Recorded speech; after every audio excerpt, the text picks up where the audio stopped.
Hey everybody, Mike Ostertag from the Second Section Podcast here. Typically we have a pretty cool opening to the start of this show. As you can hear in my voice, I'm pretty upset. Yesterday afternoon in Pecos, Texas, we've all seen the video. A UP... Oh, what happened to my mic? Can you hear me still? Yeah, I can. Are we still live? Yeah. Oh, okay, because it says mic is muted on my thing. Sorry. Sorry, everybody. A UP intermodal train struck a lowboy carrying a very large piece of industrial equipment. The engineer and the conductor on that train lost their lives. Typically, train accidents aren't this bad. They happen. Derailments happen. But this one was absolutely 100% avoidable. What we do on the show, in our basements, this shit doesn't matter. It's trains. They're toys. Being a locomotive engineer for 32 years, this is hard to talk about. I've had my fair share of grade crossing accidents, and I've had a couple fatalities. You know, they suck. It keeps you up at night. I can tell you every single moment about every single one of them.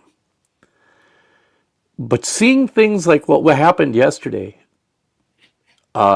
absolutely haunts railroaders. It's senseless. It could have been avoided. And, you know, we have a lot of friends in model railroading and around the world, really, that are actual railroaders. You know, and they're very close friends. And we deal with these things on a daily basis. Railroading is a very, very dangerous job. You never know if you're going to come home. Honestly. They tell you that from day one. And for things like this, to see an accident like that, it's absolutely gut-wrenching. The photos of that lead locomotive, what was left of it, is just tears your heart out. But with that all being said, I'm going to use this as a little bit of a PSA. Now I'm going to pull up a sign here. I'm going to see if I can do this the right way.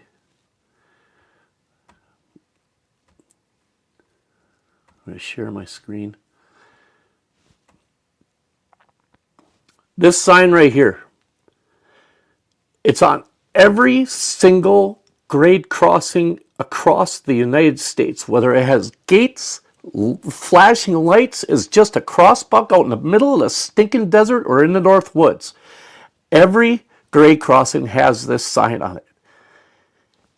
If you see something, say something. For God's sakes, please say something.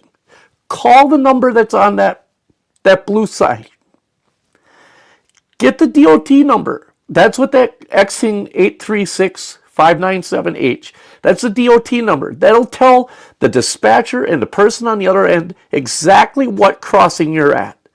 Every single crossing has been marked and labeled. So the dispatchers and the people that you call, will know exactly what's going on. That truck sat there for 45 minutes and nobody called this number. At least that's the way it's being reported.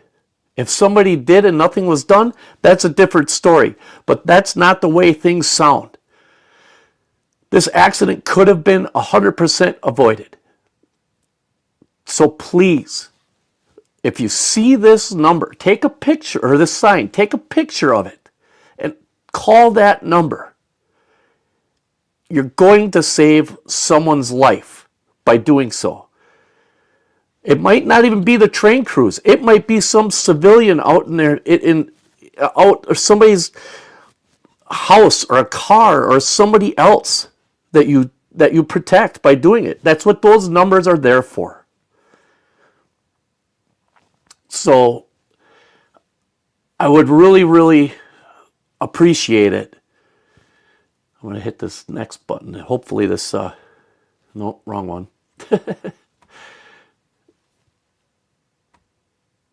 I would really, really appreciate it if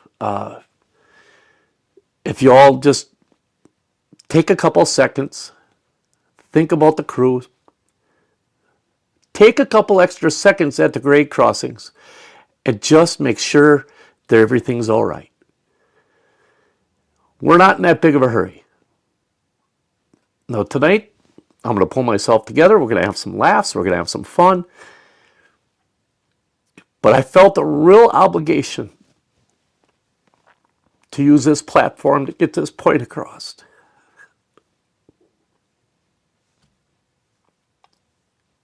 Those guys died senselessly yesterday.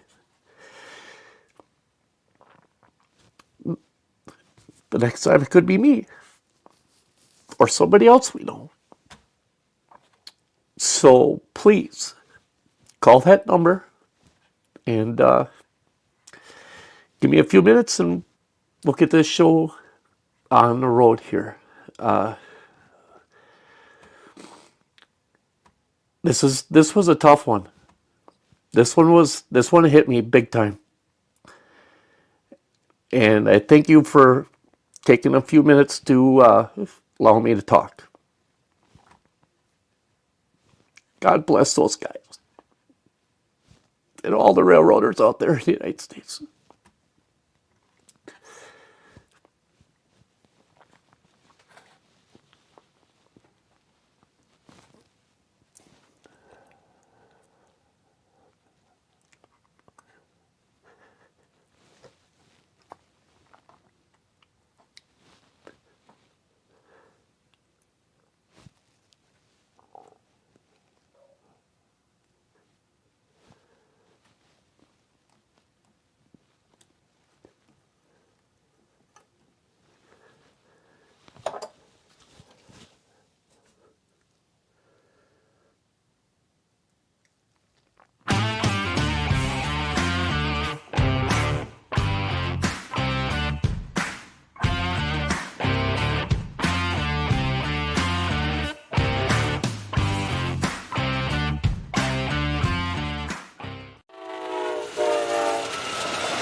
Good evening, model railroaders, and welcome back to the Second Section podcast, where it's just regular folks talking about model railroading.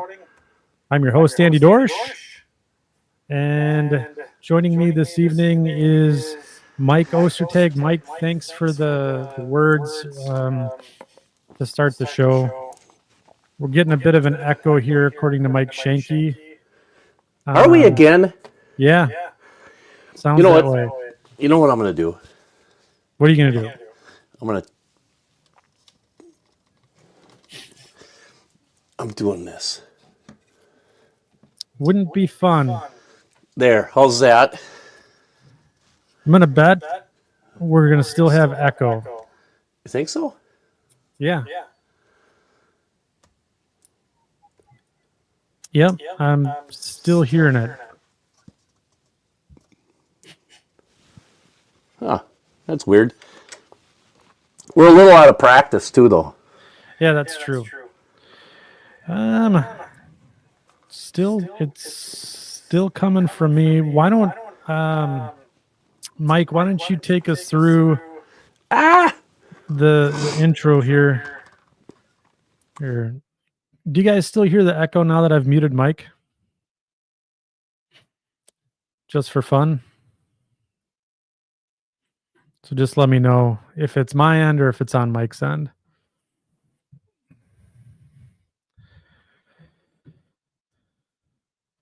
So gone. The echo is gone. No echo. Okay. So Mike, I think what we do is we have a bit of an issue on your side with some double input on the audio there. I'm curious if we're picking it up from both sides on your microphone setup there. But let's get the show kicked off here while we sort through the technical bits.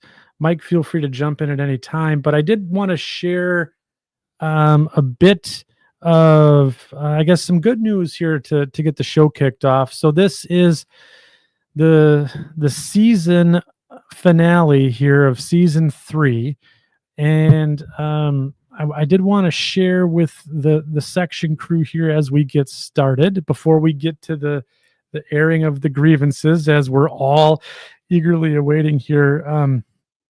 The second section podcast has officially hit 4,000 subscribers on YouTube. So that's a pretty good feat for us. We're at, again, 4,001 subscribers here. Our first year, the goal was to get to 1,000. The second year, we wanted to get to 2,000, and we wanted to double it in year 3, and we've done that. So I just want to take a moment here as we get started before we get into the airing of the grievances that we've hit a major milestone, and we couldn't have done it without all of you. And it's good to see some of the folks. I'm still getting the echo.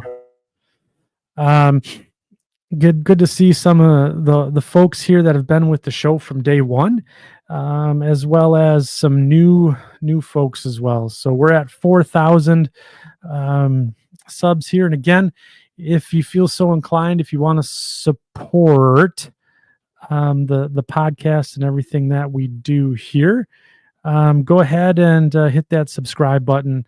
Again, it's free and helps us out, and all that good stuff. So I'll stop the screen share here. We're at, again, that 4,000 mark. So thanks, everybody. And tonight we do have a show sponsor. So one of the you'll see here, I'm wearing a baseball jersey here from Engine House Services, and tonight they've put up a $100 gift card to celebrate Festivus and the airing of grievances this evening. And it says here, Mike, do you have the echo cancellation turned on, or are you wearing headphones? Echo cancellation is not turned on. It's not checked. How about now? How about now? How about now? Hey, did we solve that problem? I don't know. Did we? It sounds like it. It sounds like. There we go. Awesome. Yes. So, Mike, so we're going to be giving away a $100 gift card this evening. Mike's going to wander around the studio this evening and try to figure out where his camera marks are. So we're going to do a couple of things. There we go. We're getting back to my phone. Can I try going back to my phone now? Heck yeah, you can. That would make things a lot easier, wouldn't it? Yeah. So again, I'm going to be running the ticker on the bottom of the show this evening from Engine House.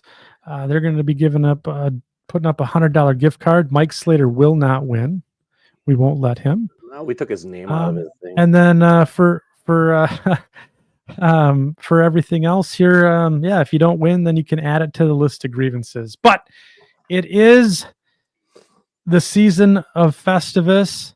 The Festivus miracle is upon us with the Engine House gift card, and Mike and I are going to do a top 10 list of things that we absolutely hate about the hobby of model railroading. So we figured we'd end season 3 with just a list of bitching that will get us canceled for sure in the model railroad community. And Can you hear me okay? yeah, I hear you fine now, and I'll All bring right. you up. And then we also have this fancy little layout that we put together for Mike's phone and all that stuff. So we're gonna be showing some stuff on Mike's layout this evening. Hey, how'd you do that? Huh? How'd you do that? I'm a sorcerer, Mike. Oh. Yeah, and he's been playing with some really cool things, and has been doing a lot of fun stuff on his layout. But we're also going to talk about our top 10, and we're all going to take some comments here from the audience. So Sparky 107 says, "I like the echo better. Turn it back off." Probably not. Probably not. But so, and then Don Hanley says, "Looks like there's going to be 144 grievances on the not winning." So that's very true. It's very true. So, Mike, it's good to have you on the I'm still on the putzing. screen I'm still putzing. and still putzing. But I think what we're going to do tonight is we're going to do a couple of grievances, and then Yep. we're gonna talk about some positive stuff. Okay. And then we're gonna do some more grievances. Okay. We're gonna talk about some layout stuff, Okay. and then we're gonna talk about some grievances, and then we're gonna give away that gift card to Engine House. Ooh. Must be present to win. Those are the rules. Hey, So rules is rules. And if you have a grievance that's legitimate, throw it into the chat. Like Mini Prince is asking, are audience grievances encouraged? Absolutely. Absolutely. Yeah, why wouldn't they be? I mean, that's yes. Look at this one. You know what? I'd be willing to bet that a lot of the things that we're going to bring up ring true with a lot of the people that are in the hobby, period, point blank. Yeah. They're probably just kind of blanket statement type things, except for my first one. Yeah. Let's see. So anyways, I probably won't. I'll get canceled more. I'm gonna get canceled before I even get done talking about it. All right. So then why don't, since we've teed it up, Mike? Yeah. What is your number one, or I guess the grievance that you want to start off with first and foremost? Oh boy, you really want to because we got a lot of problems with you people in the hobby, and you're going to hear about them. Gruber, we're going to start with you. All right. Tell us what it is. My number. Am I still on full screen? What's that? Am I still on the full screen? Yeah, I can bring you. Oh, I can just pull your head up. There you go. All right. Okay. So Tony Dixon's already guessed it, but let's see. Oh, what did Tony Dixon say? He says a lack of most stuff in S scale. You're pretty doggone close, Tony. All right. Wait. Here's Split Rock grievance. The hobby is dying. The hobby is too expensive. No one makes a museum quality SD28. Hey, I'll tell you what, don't knock the SD28 at all. That's right. Because that's an amazing piece of equipment, even though there were only 6 made. But it's actually pretty cool. No, my number one grievance is I'm done trying to promote S scale. I'm done. I am absolutely 100% unequivocally done trying to promote S. I have tried for years and years and years and years to try to get people inside the S community to understand that the scale needs to move forward. They need to get out of the box and the shell that they're in with the American Flyer and all of the, the high rail and the separatism and all this stuff that goes on. I'm done. I'm absolutely flipping done. From this moment on, it's about me. If I need something, I'm going to work towards trying to get it taken care of for myself, because I have talked to multiple manufacturers, 3D printing manufacturers, as a matter of fact, one not too long ago, I remember that who guy. have come out directly and said to me, we appreciate you trying to get the S stuff, but when we put stuff out there, nobody's buying it. Well, that's been an MO for S for a long time, that when somebody would make something, it would disappear because everybody would just jump on it. Right. Now that's not happening. So I've used the phrase, and I can't remember the guy's name from Scaletrains that said this. He call it the self-licking popsicle. Oh yeah. Yes. It's you want stuff in S, but there's no market. But you can't create a market unless you have stuff. Yeah. But you can't make stuff because there's no market. Well, the scale can't get out of its own damn way. All right. I don't mean to laugh. It Do was just American Flyer, it's just you a want to go funny do comment. American Flyer stuff? Go do American Flyer. Don't call yourself S scale. You're American Flyer. Yeah. If you want to do high rail stuff, great. That's fine. Go ahead, do it. But pick a lane. Either you're going to go the American Flyer route or you're going to go the scale route.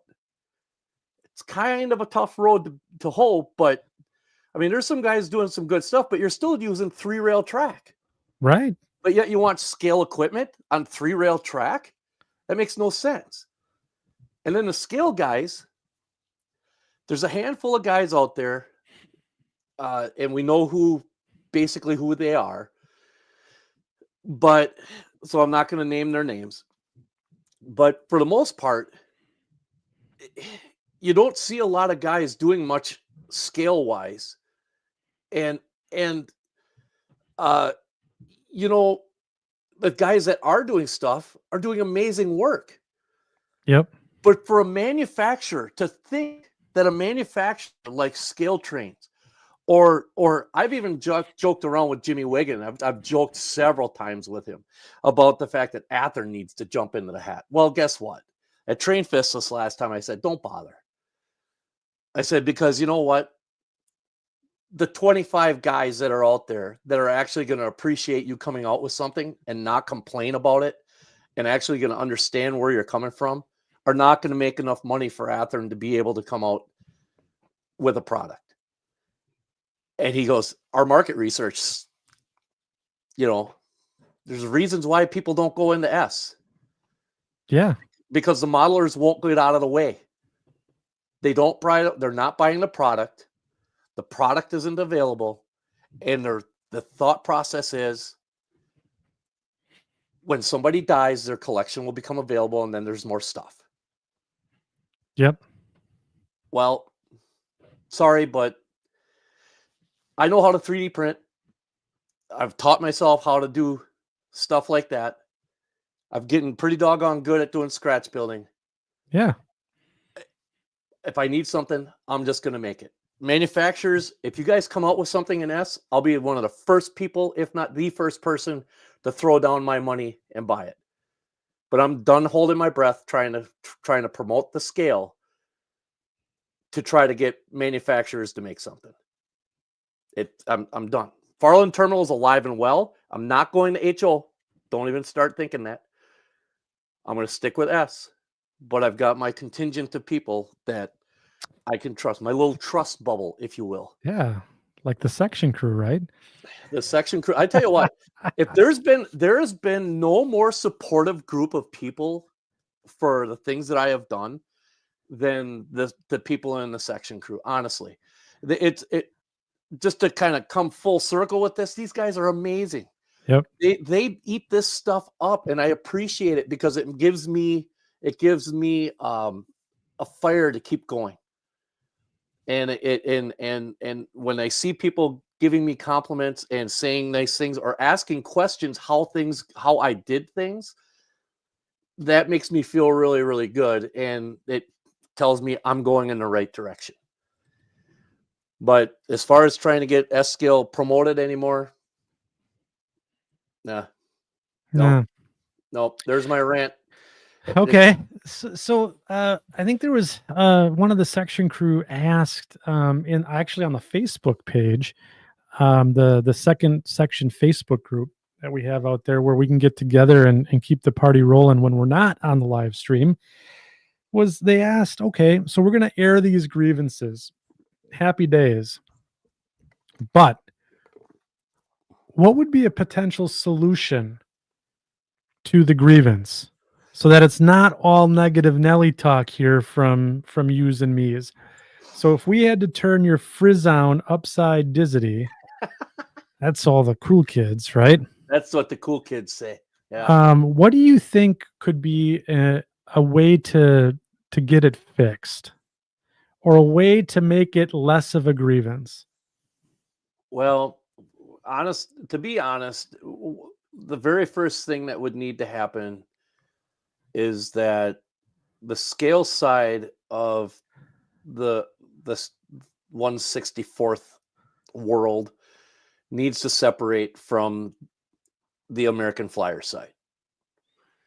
They are S is stuck in a rut of being known for American flyer, which is rightfully so. I mean, Gilbert back in, what is it, the 50s or even 30s, whatever it was, I don't know, but there's always a stigma attached with S scale, and O scale has some of the same issues.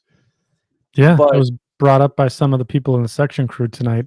yeah, the 3-rail guys versus the 2-rail guys. And I really feel as if one of the things needs to be done is that they need to separate from American flyer. That's one thing. That might help. Now, American flyer has an enormous following compared to the scale side. It's not even close. But there's the one thing that really does need to happen is somebody needs to take a leap of faith and no, I'm not, no, I've been a part of the NASG, and that does no good. That falls on deaf ears. I've tried several times, but they a manufacturer needs to take a leap of faith and actually throw some stuff at a wall and see if it'll stick. A market needs to be created that separates that is just nothing but scale. And until that happens, I don't know that this solution will ever come to fruition. It's just my opinion. I like the stuff that I have. I'm working with some people right now to do some other things, but nothing major. But that's my biggest beef right now in the hobby, and I think it's a legitimate one. I'm totally jealous of the HO guys because I can walk into any store wherever I want, hobby shop, I mean, and there's a plethora of stuff, and everything that comes out is HO scale, and that's the cash cow. It really honestly is. That's where we're all And at. I don't berate that one bit. I still have HO scale stuff. I just don't choose to do anything with it right now.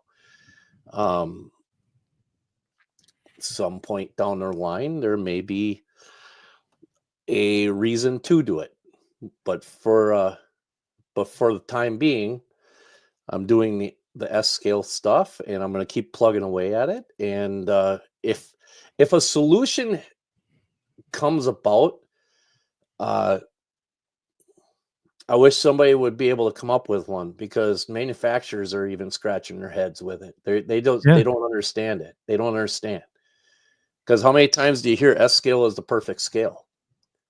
It really honestly is. It's great. It's a perfect size, but there's nothing there. I shouldn't say there's nothing. There's quite a bit there. It's just that it's stagnant, Right. and a lot of gaps, and a lot of things that people want are not available. So Sure. Anyway, I've taken up enough time today. Woo! We're in here for a half an hour, and it's been all me. I want to hear you. That's all right. That's all right. I ain't got nothing to say anyway. I mean, and I will say this: there has been some good comments here this evening, in the section crew, and so just a bit of a note. I'm going to switch myself to the main screen here. We are going to get a little testy this evening, but just remember we're all human beings, and let's be civil to each other, and we're all entitled to our own opinions, even if some of those opinions might get myself punched in the face. For the next grievance that I'm going to air here. So I have a grievance, Mike, that I want to share with everyone here on the section crew, and the world beyond. The absolute number one thing that I hate about model railroading is the couplers. Okay. I cannot stand the world of couplers when it comes to model railroading. Pick one and let that be the standard, and that's it. You know what? I'm I guess I'm genuinely pissed off that every manufacturer has their own version of a non-realistic looking coupler, right? So, if we look at a coupler in the North American prototype, right? And where's the spring on the side of the knuckle? Do they have one? Is there a big spring on there? No, there's not. But yet, sergeant couplers are very. Sergeant couplers are very. I hate to use the term cost prohibitive, but that's almost what it is. Especially if you have like a large layout and if you have a lot of rolling stock, that's expensive. Yeah, I mean So I did a little cost compare. Do we have a chart? On the Sergeant? I don't have it prepared for this evening. I don't have a chart. But that would have been so cool. The couplers cost relatively the same per pack. The only thing is that you have to actually assemble them. And the thing that really grinds my gears about couplers in model railroading is, so we have this is our KD scale coupler, right? And you can see that it's got that giant banana hanging off the bottom of it there, the trip pin, right? And I know that it serves a purpose, right? The key of G piano wire, as yeah. As you say. And I understand that it does serve a purpose for operation. I get that. But all the manufacturers, Rapido, Scaletrains, Athearn Genesis, and any Bowser's, I think, and I'll probably get, petard and feathered for saying this, but they're the worst objector yet by putting a number 5 KD on there. It just boggles my mind. They go through the whole dance of making these beautiful, exquisite models, scale handrails, scale fan blades that turn, and just the prototype detail, the special, prototype specific details like the Chicago Northwestern gong bells in the nose. And then there it is, out loud and proud, KD coupler on the end. Doesn't match any of it at all. Now, KD couplers. I'm gonna fuel your fire here a little bit. All right here. Ooh, let me get a pointy thing. Ooh, hey, this file works. There you go. All pointy. Right. Here's a pointy thing. File. This right here is an original Sergeant coupler kit. Yep. Okay. You can see how it looks very realistic. I have this zoomed in as far as I can. It's a very realistic looking knuckle coupler. It works. There's a little ball bearing inside there. The knuckle. Where's my little uncoupling pin thing? Can't know. It works really, really good. I have no idea what I did. See, I told you I was unprepared. Yeah. Well, we're rusty. It's been a few weeks. It has Technical been. difficulties. I'm Yeah. gonna Here we go. here. I'm gonna continue. Okay, you got it? Yeah. Yep. So There it is. as you can see, it opens. There's a little magnet. There's a little magnet right here in this little. This is the uncoupler tool that they have. It's got a magnet Yeah. right here on this end and a magnet on this end with that little pin, and you can open up the knuckle. You just, open it up and boom, now you're open.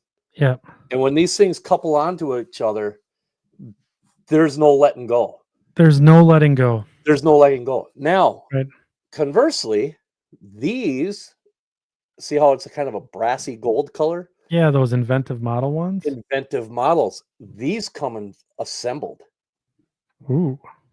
Yeah, these I had to assemble myself. But these inventive model ones come assembled. And yes, I could have gotten them blackened and everything, but I just chose to get them like this. I'll do that. They work just as good, if not better, because they're not made out of a cast material. They're made out of, I'm not even sure what that is exactly. It's Some weird kind of alloy thing. It's an alloy of some sort. But now these are in S, okay, obviously. So, but they do offer this stuff in HO. Yes. So, and so if you're looking for an alternative and you're willing to put out a little bit of extra money, this is a good option. Yes, it is. But I don't think the manufacturers would go as far as to do something like this because plastic is cheaper. I know. It's just, it drives me absolutely insane that we spend $80 to $90 for this for a sound chip to put in. We go through and add all of this photo etch to our models.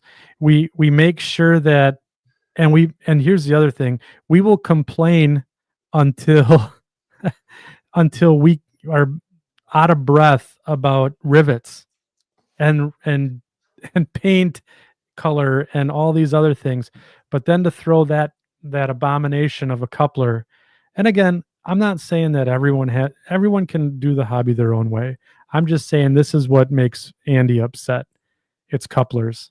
I am just sad about it. Yeah, it's, unfortunately, I don't really see where that is going to actually change at all. I don't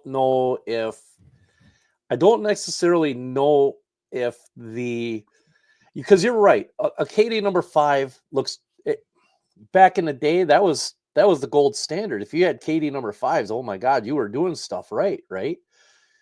But now, they come up with all these things and the cars look so doggone nice, and then they throw it almost looks like, remember what's the term I used? Hulk hand? The Hulk hand. The Hulk hand. That's what I always call the big knuckle coupler on the American Flyer knuckle coupler is a Hulk hand.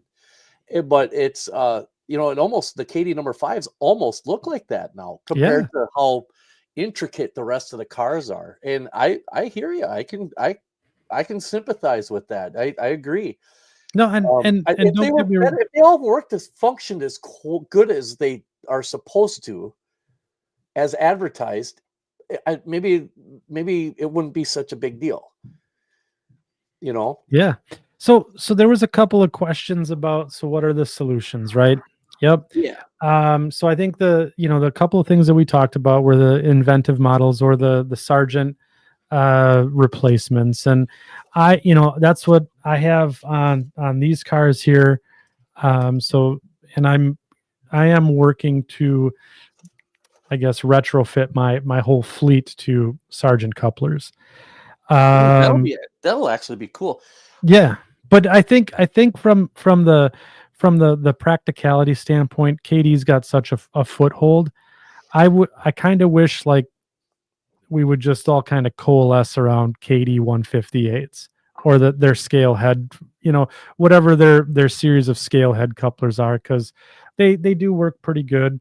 But I guess for me, who, if we're gonna go through all of the trouble to make these high end quality models, if you're gonna go and, um, especially if you're gonna be a contest modeler, if I was a judge, and it's a good thing that I'm not, if I saw a Katie coupler on a car in a scale model contest, automatic 0.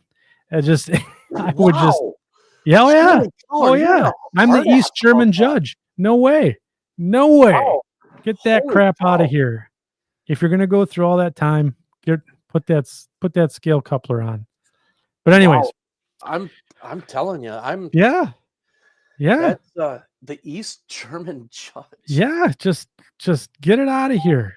I was Get just that. about to ask you what you did with my proto throttle. I didn't do anything to it. I think that's a really cool thing. But okay. So we've gone through my grievance and we're 40 minutes in. Yeah, people You are didn't like, hear "Oh, anything. Andy is the Russian judge." Wow. Well, Yeah. there's got to be a villain every now and then, right? But where can you get the sergeants? I think there's someone took over the brand for Frank. I think I forget what the company is that is. Are you talking about inventive models? It's not inventive. It's the company that I forget who it is. Oh, fiddlesticks. So, yeah. JL Innovative did a version of it, but I thought there was another one. It was like American something. I'll have to get back to the crew on that. But my rant is, I guess, less poignant if I can't even remember the people aside from the inventive folks. But anyways, so section crew, it's time for a rant from you guys, and then we are going to talk with Mike about what he's been doing. So let's talk about a rant from the section crew. Throw it up in the chat, and let's talk about it and see what Mike and I think about your grievance. So we've aired a few tonight. Sorry. Hey, by the way, everybody, I'm sorry if you see me popping in, popping out. I'm actually using, for the podcast, I'm actually using the camera on my cell phone so that I can kind of go mobile with some of these other things that we're going to be doing. And I'm not back in my shop, and it's probably a good thing because I don't even have a place to sit in there right now because I've been cleaning a lot. And so, yeah. So I apologize if it looks like I'm not paying attention. I totally am. Let's see here. Oh, that's a good one. Uh-oh. Which one's that? The DCC is still too programming is still too difficult.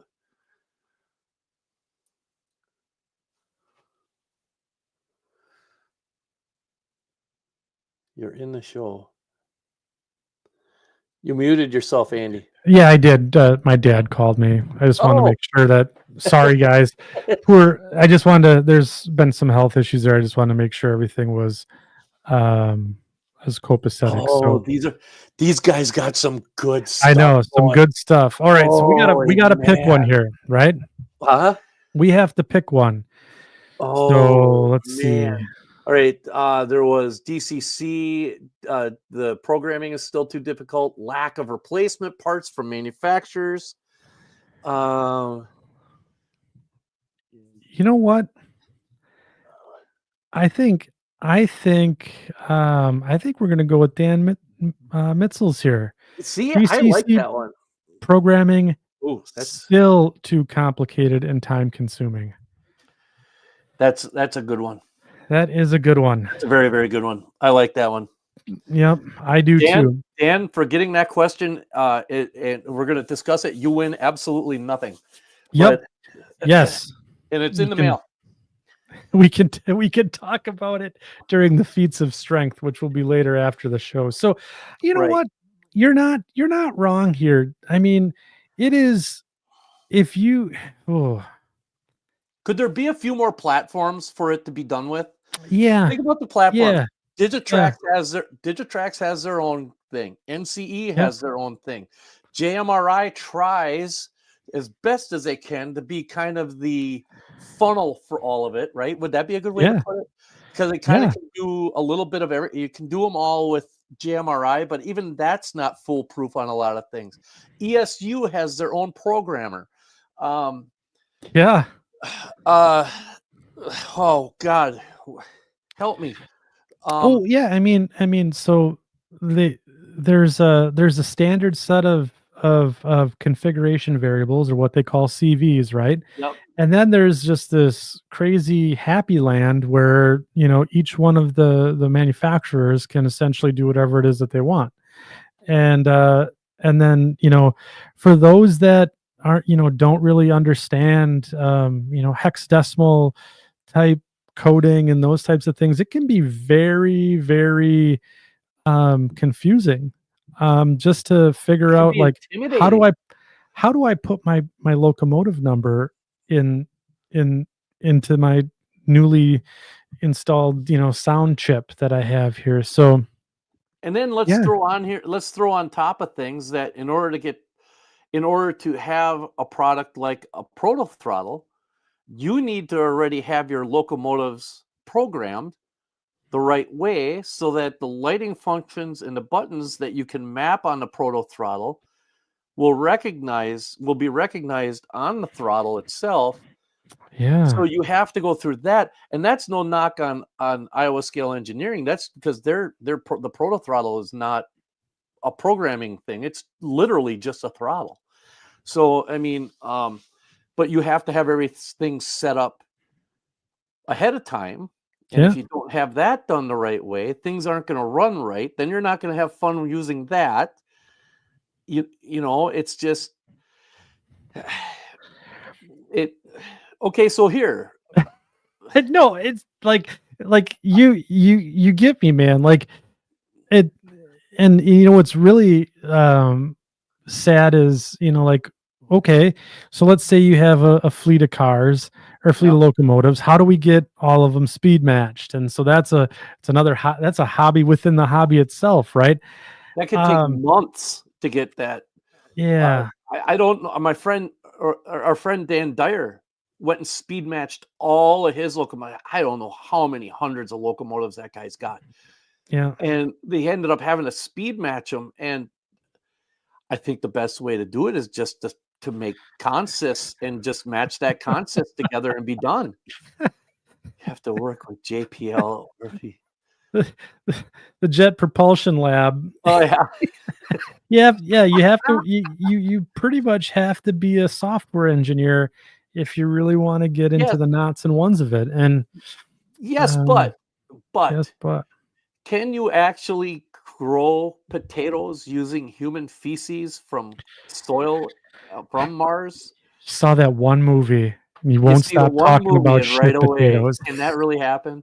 I know Neil deGrasse Tyson had that question brought up to him, and I always laugh whenever I see that. I'm sitting there going, "Wow, let's." It's a good movie. Like, can we just not ruin everything with logic, please, for once? Yeah, You but know, all funny business aside, I think it would be. I think you know. I think the capability. Like, let's get to the solution piece now, right? okay, So, because otherwise we're gonna be on this rant all night. Um, but I think the solution could be something of, there's essentially that entry level, real easy, almost like the Blue Nami now, right? Where you just yep. you just kind of get a nice easy interface, that essentially gets you programmed to your locomotive, gets your motor control right, and then gets you in those basic steps. If you want to go work for JPL and you want to figure out the intricacies of DCC, then I think the platform itself is certainly flexible enough for you to, essentially be the sergeant coupler, um, you know, purist when it comes to operation, sounds, lighting, those types of things. So, but I think it's interesting that, yeah, that could be a possible way, things like Bluenami, those types of things, and or Bluetooth, right? Bachman Easy, was it Oh, Bachman man, we Easy? keep on coming up with new ones. Yeah, right. So, and Yeah, that's and the thing is there ever going to be a time when someone comes out with the perfect platform? I doubt it oh, because number one, it would end up being cost prohibitive. How many people have so much money tied into Digitrax? Tons of money tied up in NCE. And yeah, that's me recently, and I and I'm gonna I that's another rant of mine. there you go. So, but uh, yeah. So I mean, would how many people would be willing to uproot everything that they've done and start over with their electronics on their layout? It's it's once you get started on something, you almost gotta stick with it. You know, it's just. But for the beginner, yeah, I can. Can be very, very daunting. Yeah, intimidating. I like Yeah, that word, intimidating. yeah, That's a good word. exactly. No, it's a good one. That is a good one. So That's a very good one. we've gotten through two, or we've gotten through a rant apiece. We've Hmm. gotten through section crew rant. Um, and now let's talk about what's going on with your layout here. So I'm Okay. going to bring you up on the big. We're going to do the mic fan. No, Ooh, got to put you on this one. There you go. Now yeah. you look better. Put me on the other one. No, you're good this way, because then we can look at what's going on with your layout. Oh, Yeah, and then you can still have your face there. oh. Well, if I need Yeah, to, I can change it too. that's right. You have the I have the power. power. I'm like Prince. What was his name? I have the He-Man, power. He-Man. Yeah. rant Prince- about Timu. That's a whole nother podcast, Adam. All Okay. right. All right. So you want me to So, put you on the big one, or yeah, on? put me on the big one for the time being. I'll get to this other. All right. So, Farland Terminal. It's made a lot of progress here in the last, I'd say 4 months.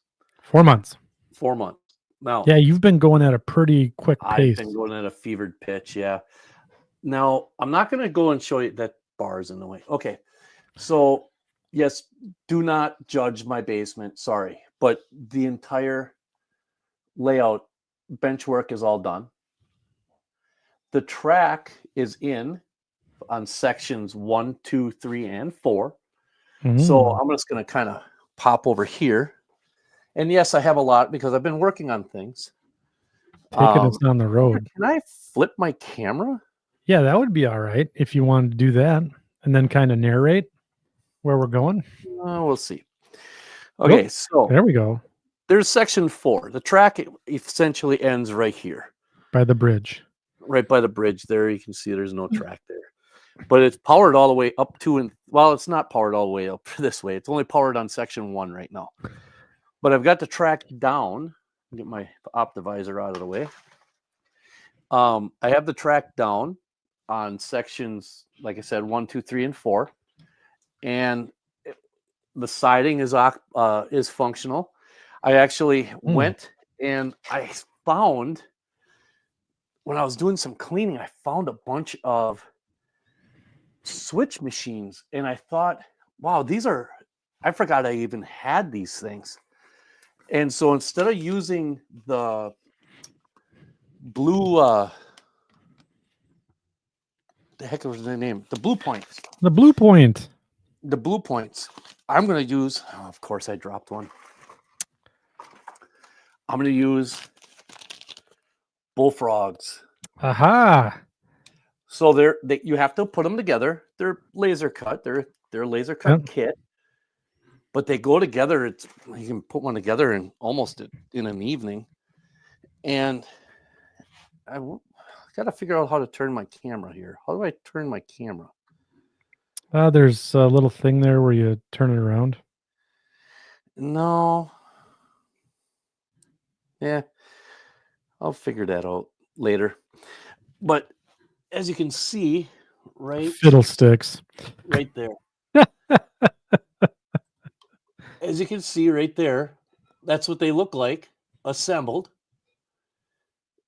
Yeah, it looks good. It works. I have a, believe it or not, this is a flower pot, a small wooden flower pot, and there's a little hole in the bottom that I put a screw into. I'm trying to figure this There out. you go. Go more to the other way.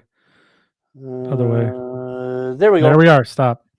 So we go right there, and there's a little hole in there that goes into the cable, and you just works just fine. And Hey, look at that. Those Yeah. points look pretty good.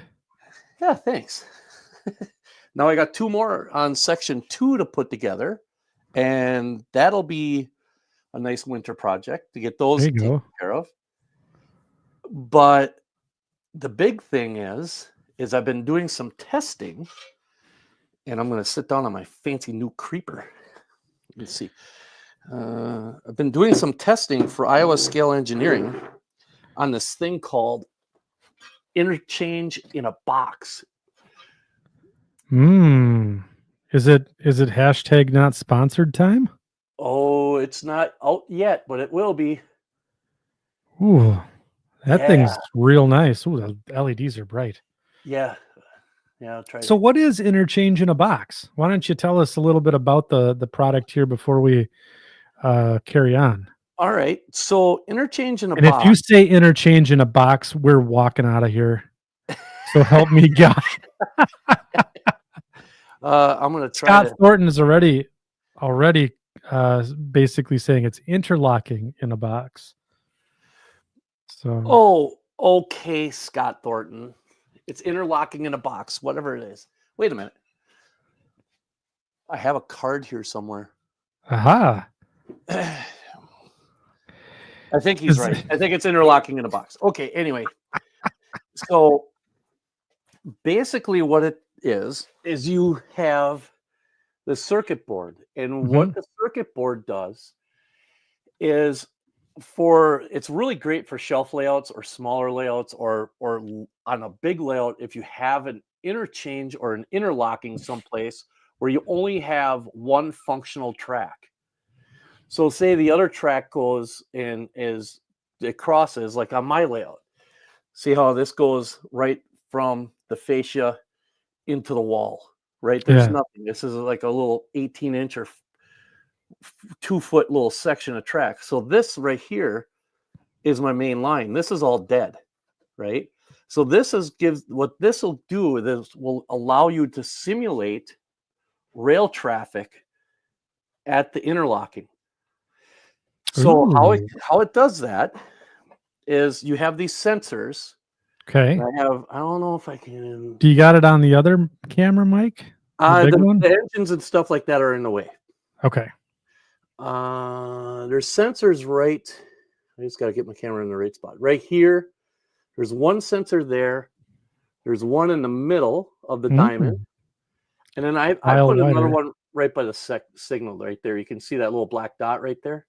Okay. So there's those. Okay. There's the one in the middle of the diamond.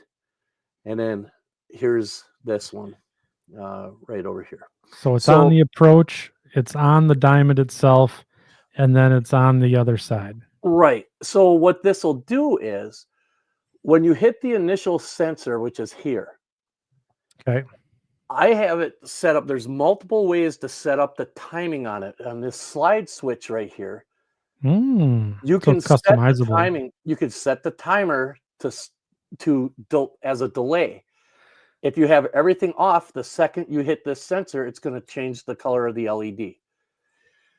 It's designed only for a 2-color LED or 2 colors of LED. So I have red and green. That's it. Does it make a cup of coffee? It will. We should So call it Mr. Interlocking, Mr. like on Interlocking. Spaceballs. That's funny. So then the one here is the one in the diamond, in the middle of the diamond. This Yeah. actually triggers the signal to go to red and tells the computer the block is occupied. Cool. And then when you get past the other one, at the other end, or through the entire plant, what it'll do is it will reset everything in the circuit board so that you can do the opposite coming back the other direction. So then when you come back the other direction, this will be green, will trigger the green light, et cetera, et cetera.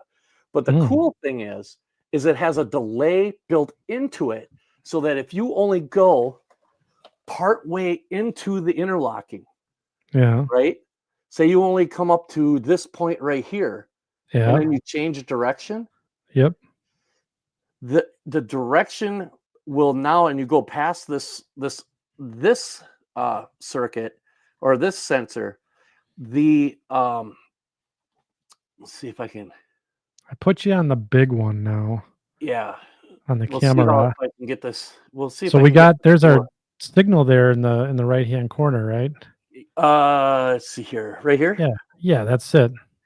Yep. It's so lit green right now, correct? it should have just turned red. Oh, okay. I can't see it very clearly because I'm colorblind. So it's it actually resets everything. So that allows you to be able to wait and have another delay to go back through the plant if need be. Sometimes this stuff happens. Okay. So I'll show you how this works. See if I can get with my other camera, if that would be. Do you want to use your phone or down the line?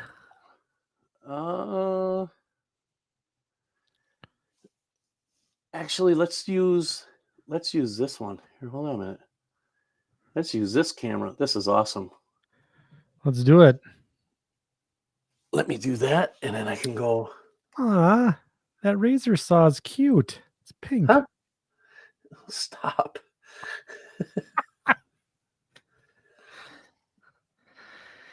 All right. I'm going to try to get this there. And I'm going to see if I can zoom. I'll see if I can zoom in. Zoom, zoom, zoom. Okay. Unless I'm already zoomed in as far as I can be. You might be maxed out there on that one. Oh, now I'm zooming out. Zooming in. That's as far in as I can go. There you go. Let's go to the other one then. All right. Heading Go back to the other one. Sorry, folks. Just it's all part of the process here. Yep. All right. So I'm gonna fire up. I got a question while you're doing all that rigmarole there, Mike. Mike Shanky's asking, I wonder if this would be something that would work for my Ackerville scene on his Wisconsin Southern layout with the Canadian National and interchange with Wisconsin Southern. Oh, not sure. I'm not sure. We'll have to explore that option, Mike. Yeah. Well, or crossing Slinger is what Mike was saying. I misrepresented his layout. Oh, Slinger, absolutely. It would work at Slinger, I think. Not sure about the rest of it. I got to check my thing here. Hold on a minute. All right. This is going to be, I'm not sure exactly what's going on. And we never do here at the second section. That would help. It would help if I put the thing for my proto throttle and plugged it in. Yeah, that's how it works. You can't do everything by osmosis. That's as much. Oh, hey, I got a green light. Let's see what we can get. Let's see if we can. All right. The old 800 fired up here. Okay, we're gonna do some mini live ops here. Oh, I hear something. Can you hear that? Oh yeah. All right, so we're going to come into the circuit here, and we're just going to, Okay, I'm going to put this one on the big screen now, Mike. Hang on. yep. All right, All right. so we can all see what's going on here. So I'm going to come up to the circuit, This or to the better work. sensor. Well, take the brake off.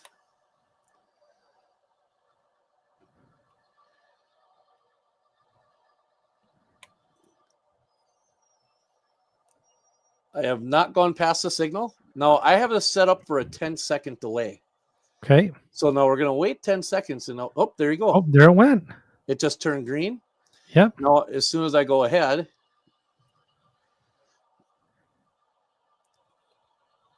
it will not change back to the other color, to red, until I hit the sensor in the middle of the diamond.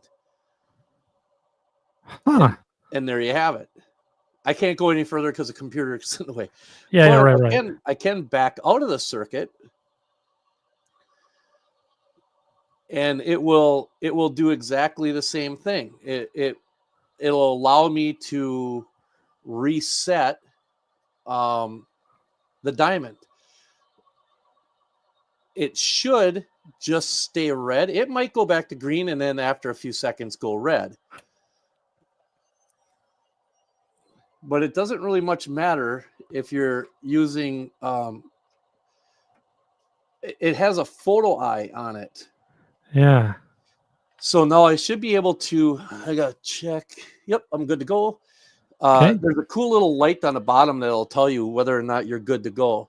Now we're going to take my Farland terminal boxcar here and stop over the top of this.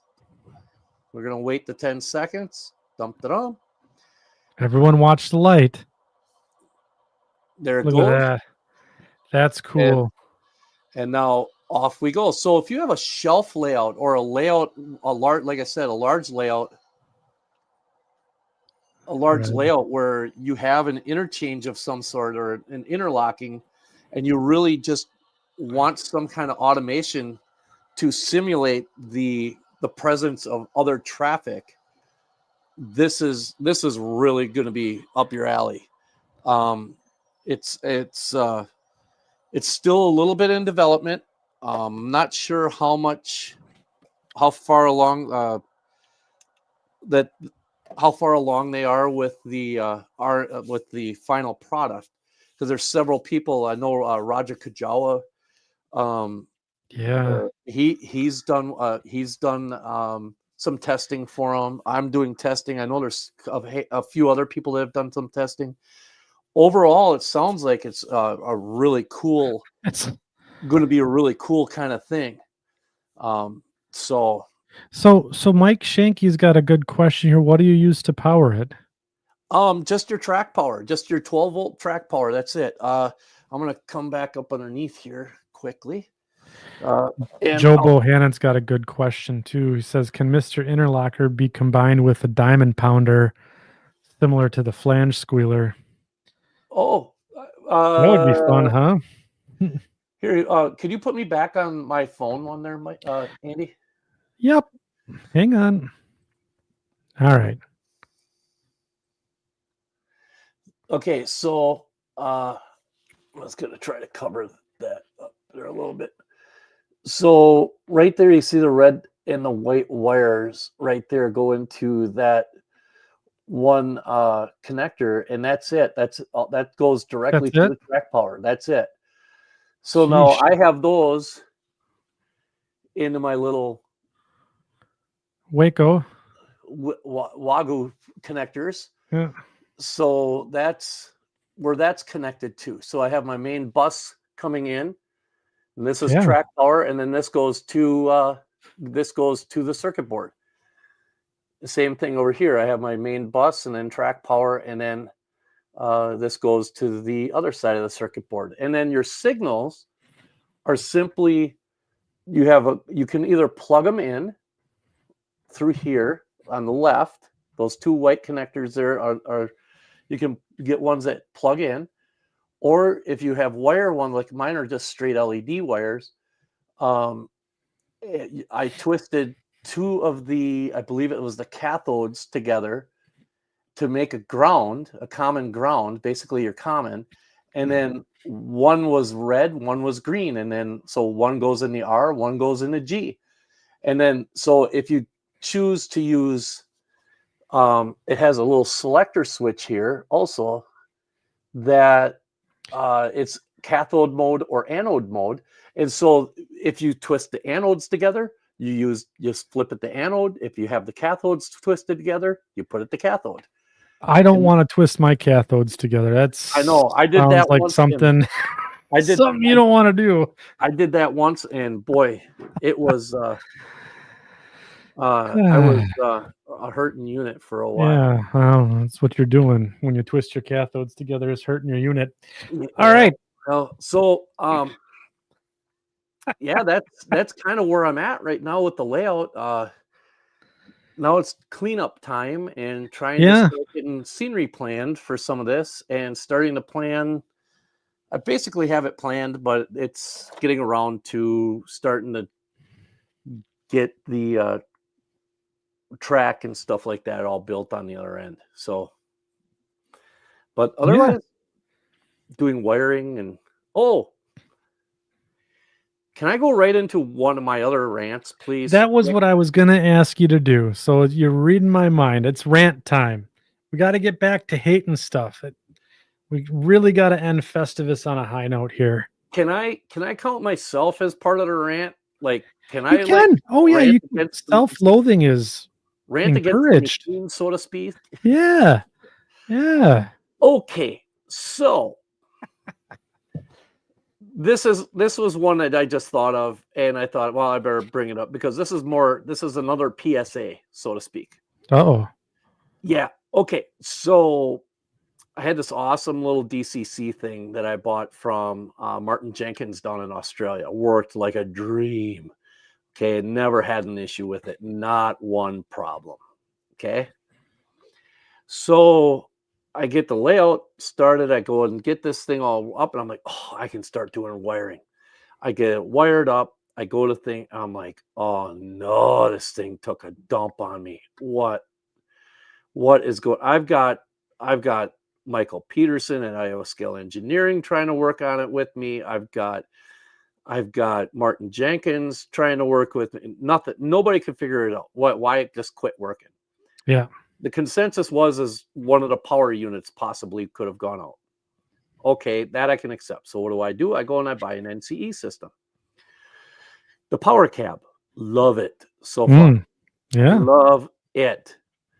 Except when I went to go plug it in, it wouldn't work. ¿Qué pasa? I do not know. So I'm sitting here getting just ticked. I'm like, okay, now I got Back to DCC. Oh man. now we're back to the DCC, right? Yeah. So here's my rant. When you're doing stuff that requires DCC and you're doing things and you're putting your wiring together, do yourself a favor. Make sure all your gosh darn gaps are cut. Oh, you're shorting something out? Shorting everything out. I didn't have a single gap cut in the diamonds. I had no gaps cut in the switches. Nothing. No gaps. Nowhere. Oh So as no. soon as I went and plugged it in, shorted. So there was nothing. There's probably nothing wrong with that thing from Martin Jenkins. Probably not a damn thing wrong with it. You murdered your own DCC system. Yeah. Yeah. Oh So I ended up. no. I spent some money. Spent a couple $100 on a new power cab. Got all the gaps cut. Works Yeah. like a dream. Yeah. Yeah, she works like a dream. Make sure you're cutting gaps. Is there a way we could possibly figure that out so that people like me don't do stupid stuff like this anymore? That's it. There's my rant. That's it. All right. How about a happy accident? It actually turned out to be a happy accident because had I not had that happen, I probably never would have even thought of that to this minute. So it's just, yeah. If you pull out a multimeter, I'm gonna just okay. I'll see your multimeter. Here it is. Here it is. Everyone who's a model railroader needs to invest in a multimeter. I got one. Yeah. Yep. I even went to the point where I bought a second one because I thought the one that I had was broke because it wasn't reading anything. And then they should all learn how to use it and what all the dials are on it. But it ended up being me. You should have a continuity tester on it. And if your points and stuff are good, it should be quiet. And if they're not, you should hear that. What's the continuity tester part? So the continuity tester on mine is this little guy here. What little guy? That little guy. Looks like a little annoying loud thing. And basically what it does is helps you identify if you're electrically isolated. So like here on the rails, I'm good there. Yeah, but where do you put the dial to? That it's a little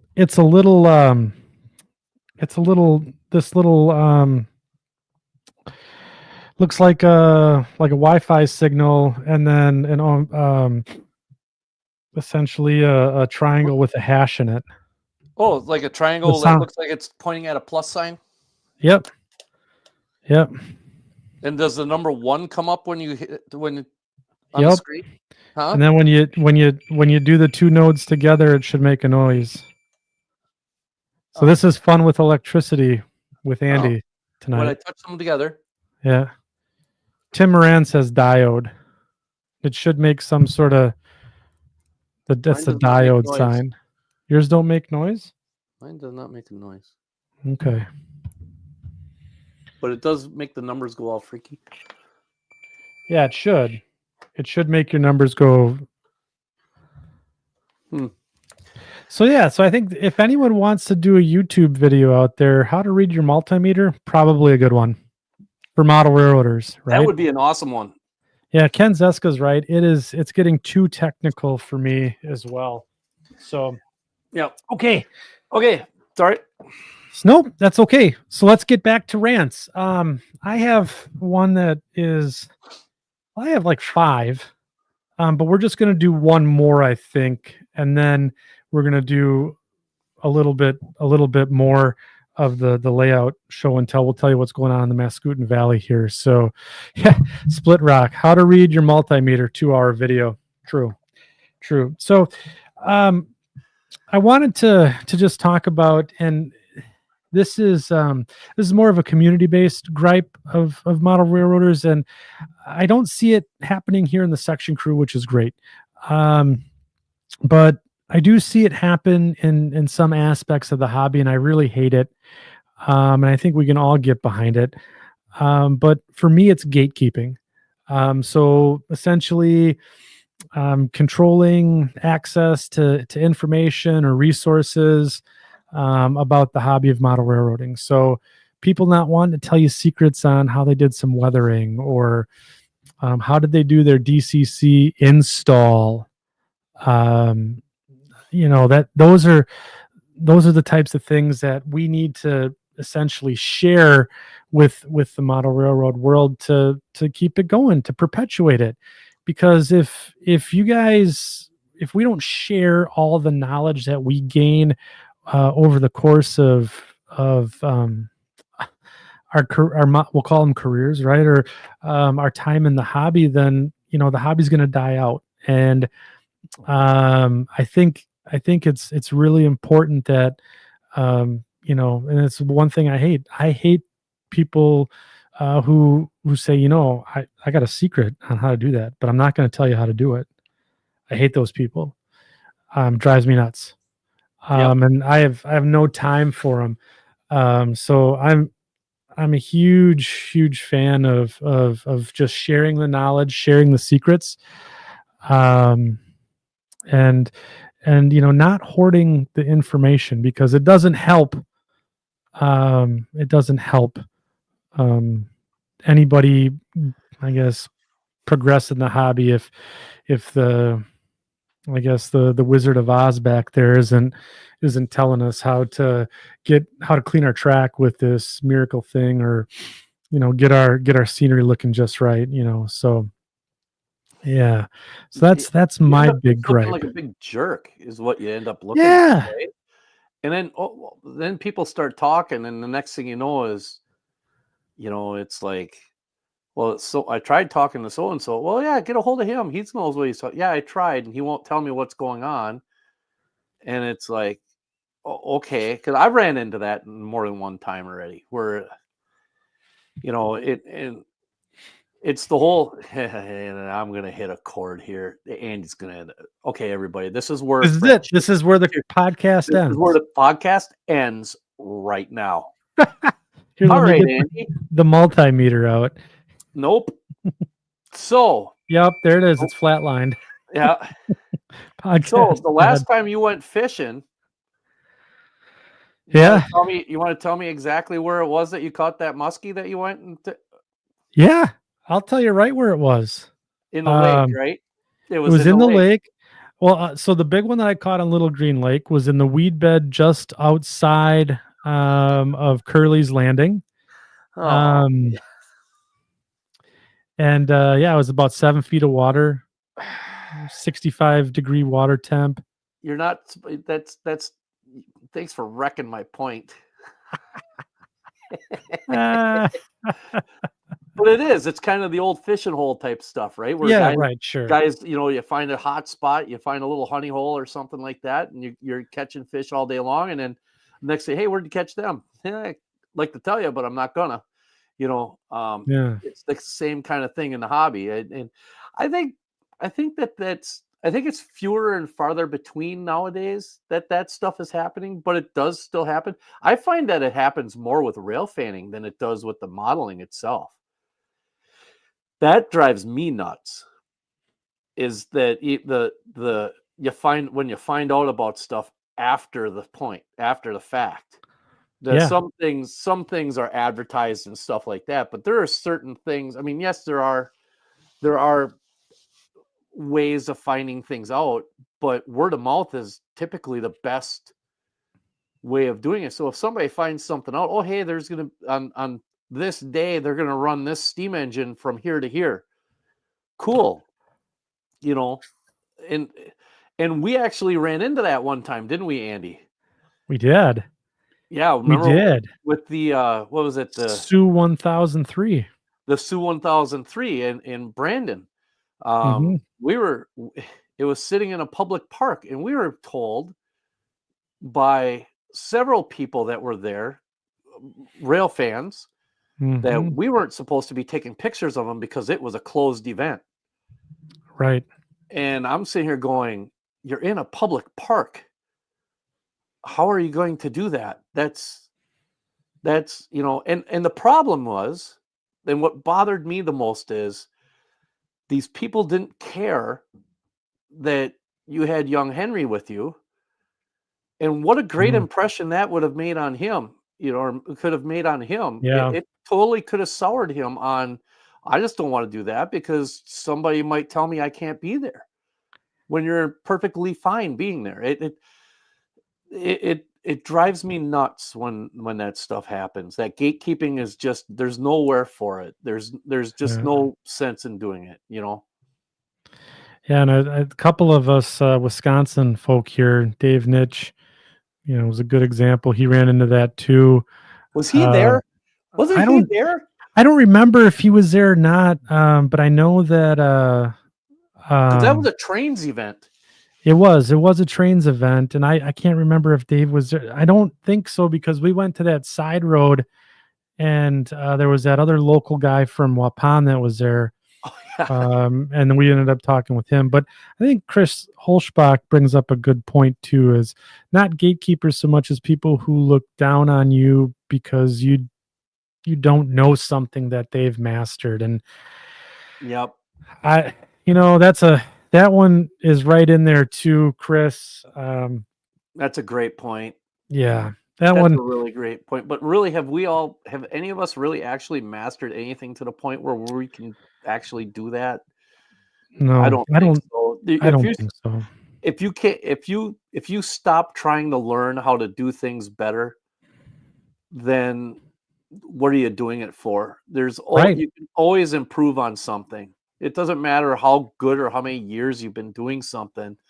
You can always do something better or find a new way of doing the same thing or find a more efficient way of doing the same. It, we should never stop learning. And that's the thing, right? Right. And that's some of these guys that do that gatekeeping stuff. That's all that they do is they just, just kind of give a big middle finger to you, and you really just end up resenting the whole situation and leave a sour taste in your mouth. Yeah. No, that's sure. That's for sure. Okay.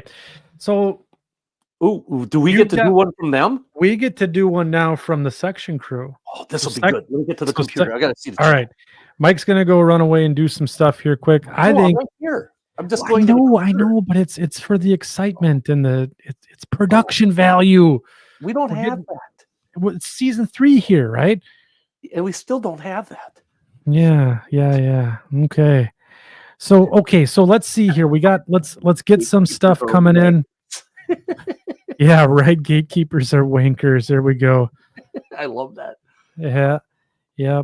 So we got a couple of them here that are coming in. All right. Ooh, what are we talking about? I'm lost. We're taking a gripe now. So an airing of a grievance as Festivus is rolling on here. I know Slater, right? Yeah, Slater. He's gonna. This.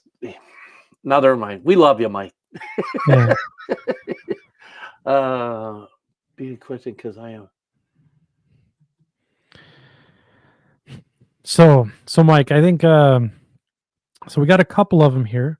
Pre-orders has come up a little bit. Oh. Mike Shanky said not Don't getting even. layout built No. so fast. No. So in the span of 10 weeks, that guy's gone from tear down to having his main line on 4 decks finished. Don't talk about not getting it done fast enough. Yeah. Oh, by the way, Mike, going to probably be venturing down your way here in the coming weeks. So There you go. Be ready. So it looks like pre-orders is the topic. Ooh. I mean, aside from every time I watch Boomer, I have to go spend more money, which is a given, right? If not Boomer, then Tom Johnson or or Tom Klamoski, or Mike Rose, or the list goes on. or here's a gripe for me. Every time we have Chris Palmieri on from Home Shops, I spend $500. Oh, yeah. Oh, Yeah. Absolutely. Speaking of which, we got to get a hold of him and see when he wants to be on again. And we got Southern Alberta Rail here. Happy Festivus, guys. Just finished the feats of strength with a teenager. Last year, I'll be victorious. Oh, ouch. That's I just I don't even try that anymore. My boys are way too strong. Let's see here. I think we're gonna have to go with pre-orders. Pre-orders. Yeah. All right, let's get into it. You're up. Go ahead. I hate them. I absolutely hate pre-orders. It's right up there with Katie couplers. They're just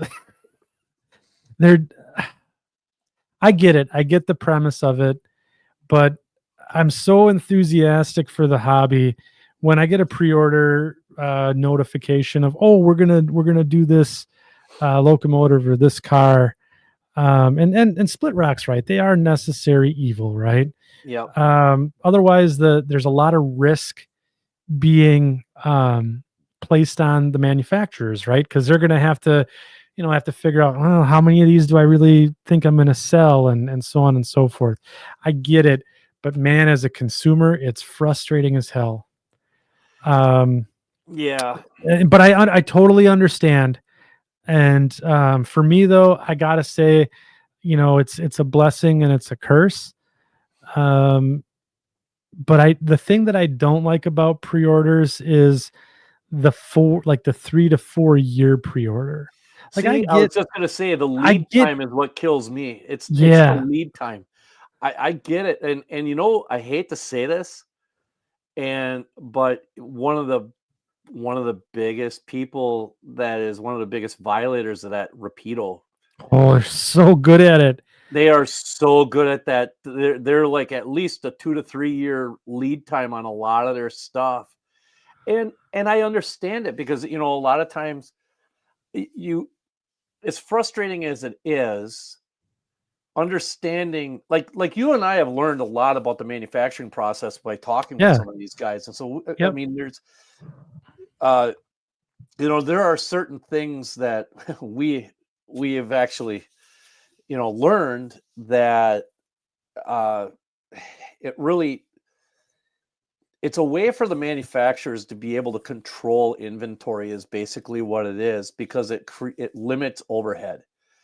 So without with if they didn't do that, imagine uh Athearn from the 1980s, their marketing model in today's world. They'd be broke. They'd be bankrupt because they'd have all this product out on the market and it would be sitting there not selling. You Yep. know what I mean? So Oh now they yeah. come out with a product and they can gauge, they gauge these pre-orders also. These pre-orders are it's a go no go for these projects. Yeah. There an N scale. Rapido was going to do, I think it was an N scale RDC or something like that ended up not getting enough pre-orders, and it ended Biting up the being dust. it got shelved. It got Yeah. tabled. And they came right out and said, "We didn't get enough pre-orders for this. This is a no-go right now. Yeah. We'll try again in a few years." So And I think one of the other things that we don't talk about with pre-orders, I'm just going to jump in because this hit my brain real quick, is the kind of the vendors kind of jumping over each other. Look what happened with the GP40, right? How many people ran and said, "Oh, we're doing a GP40, right?" And then, "Oh, we're not doing it." And I think that kind of kills the competitive nature. If like a vendor comes out and says, "You know what? We're going to do the SD28 and and no one's ever going to do the SD28, but they stake their claim and say, aha, meanwhile, company number two, might have been putting in a ton of research. And now they're like, oh, great. They're coming out with that. Throw all my research in the crapper, when really they're just kind of jumping the gun, and getting ahead of their announcement even before all the product development's done. So I yeah, think, it's a is it going to go away? No. no, and I kind of the I remember back in the 90s, and it's story time here, on second section. So like there was Love story time. we remember the Walthers catalog, Oh yeah. you know, the Walthers catalog, and it was full. It was 600 pages, pictures on everything, and everything had a picture in it except for like the detail parts and stuff like that. And I'll never forget when my dad and I were building our first layout, and it was a 6x8 kind of a double circle deal, whatever, over under deal, and we Yep. needed a bridge. And we saw this most beautiful bridge was made by Faller. It was this arch bridge, and I still have it. And I'll never forget it. It wasn't available in the store, and we'll order it. And Faller had it in there, and it's like, okay, it's got to be at Walters. It's going to come soon. And we ordered it, and time went by. 3 months, 6 months, 18 months later, finally showed up. Yep. So maybe they just kind of transferred the pre-orders to,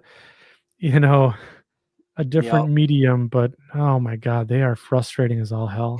And in all likelihood, the situation there was they were probably waiting for, we need 10 of this order in order to make the production run effective. Viable, So, right? To make the production run viable. Situations that today, a lot of the modelers know that, they say, hey, we need X number, and the manufacturers are going to come right out. Hey, we need X number of pre-orders before this project's going to be a go. And okay, well, here we go. And if the modelers aren't stepping up to the plate, the project's not going to go. Now that sucks for the people that pre-ordered, and it also sucks for the manufacturer because they turn around and putting effort into the stuff because they got to do the R&D and all that stuff while this is all going on, and so I'm not trying to take their side at all, but I mean, I don't see where it's going to go away. Could it be streamlined somehow? Maybe. Yeah, maybe.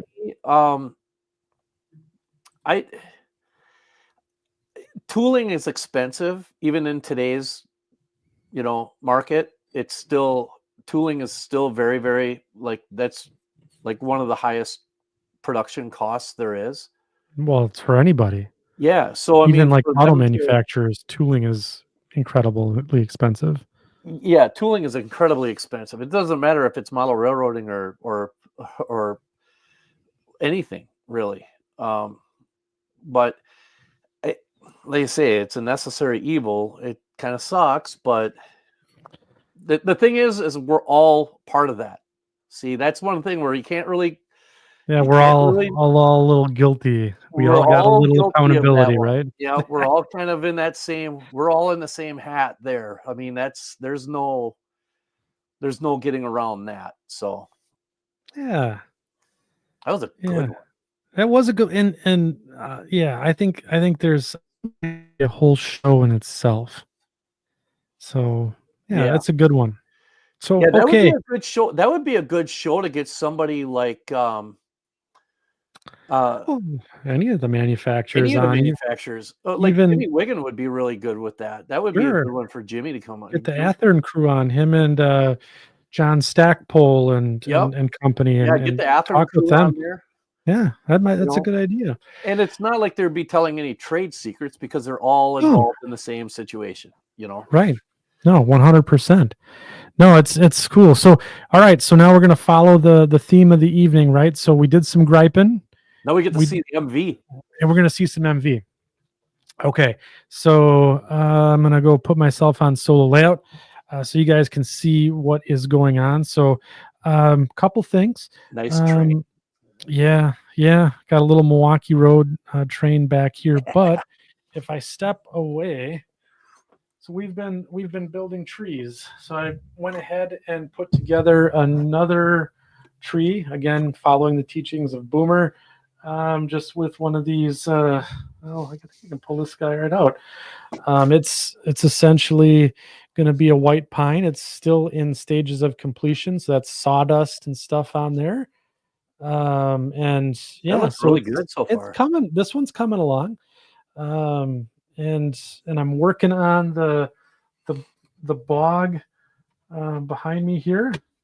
So I got a bunch of jack pines put in behind me here in this little cut scene here. We moved the shed out of here and put it over to the side so that way we can frame. We're going to frame. This is going to be my picture frame, right? So we can see trains come in and out.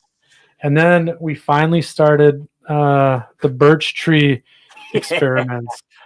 So we are doing some birch tree making, and I got to tell you that Boomer guy knows what he's talking about. So yeah, he's kind of good, hey? He's not bad. He's definitely not bad. So and then this tree here, someone said it needs a bald eagle nest. So this tree has the bald eagle nest here. Nice. And I have I have some eagles and birds of prey from mini prints that I'm working on painting up that are going to go in there. So That's pretty sweet, actually. yeah, this scene's starting to come together. I got a milepost here. It's looking pretty good. The depot here, this is a Sioux Parts 3D printed depot. This is lit up now. So I've That's actually, and then I got a Ford Fairlane there. Yeah. Yeah, so it's coming Boomer is along. an up and comer. Yeah, Boomer is an up and comer. Yeah, that Yeah, guy's pretty good. he does all Yeah, right. yeah. We need a drink on that workbench, Joe Bohannon. It Yep. seems to me, Andy, like that seems to be your kind of go-to happy place right now, that little bog scene. Like when you It is. when you really just kind of need to chillax and everything, you kind of go into your little corner right there and take a look, because every time I talk to you, you're working on one small little thing, and they're not super, it's not like you're making 700 of those things. You're making two or three, one or two, oh, hey, look what I did here, and the details you're putting into that are so subtle and so well done. So Well, and goes back to one of our gripes, right? The gatekeeping. I, if I didn't have, virtual mentors, yeah, with present company and the section crew included, I wouldn't be having as much fun as I'm right. having building this stuff. So, Yeah, it's that looks so cool. yeah, and like, That picture you took the other day with that depot, though, that was just disgusting, man. I'm sitting there going, I wanted to drive down to Ripon and just, so it looks really, do you have a picture of it hand? Do you have that picture yeah, hand? I do. I can bring it up and share Yeah, with do everyone. it, because if people haven't seen this, you got to see this. So I'll share the this is a picture of the 217 here next to the depot at night. And let me see if I can pop it up. Yeah. So that's the shot there. Look at that. Yeah, so the depot is lit up. Um yeah, it turned out really good. That's pretty The sweet. picture did. So yeah, pretty happy about that. Yeah. Okay. So I think we have tortured the section crew enough this evening. Yeah, I mean, I think it's we could go for hours on this topic. It just yeah. doesn't. There is no real actual end to it. No, we're gonna. I think as Festivus draws on, we've done the feats of strength. We've aired the grievances. Yes. I think it's time to move on to the Festivus miracle that has happened. So our friends over at Engine House Services tonight, they normally do some sort of discount, but in the spirit of the holiday season, they're going to be donating $100 gift card to give away this evening. And as we get into that, Heath from Humanity Junction has a great point, and I think we should all follow his lead here. Can we end by posting all the things that we like about the hobby? I think that is a fantastic I love that suggestion. idea. So I think what I'd like the section crew to do is throw some things about the hobby that we absolutely love out there. I mean, I can say that, obviously the community is fantastic, right? So Mike Shanky, right on cue. But let's talk about the things. Let's put them in there. The section crew. Tony Dixon gets an extra vote in the drawing tonight. Illinois Midland Fellowship. The shared knowledge.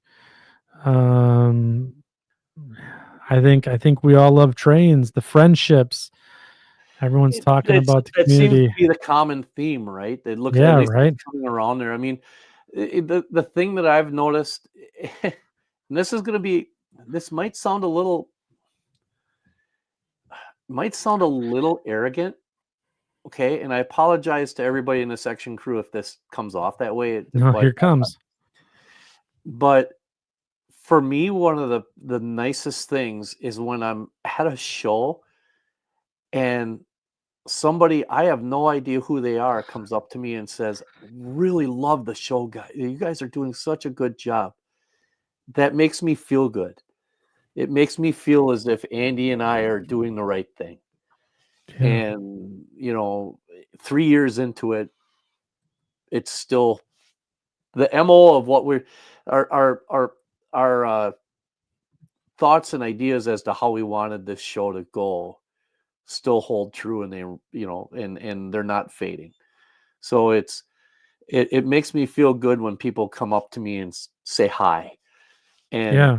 tell me how they like the show, and want to talk about things, and or want to tell me. I've had several down at Train Fest. I had several people come up to me and tell me that the things and people that we had on helped them get over a hump of some sort. Yeah. That was phenomenal.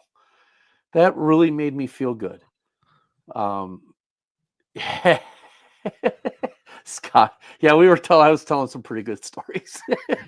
So real life real stories. Those are that's for the after dark version. Yep.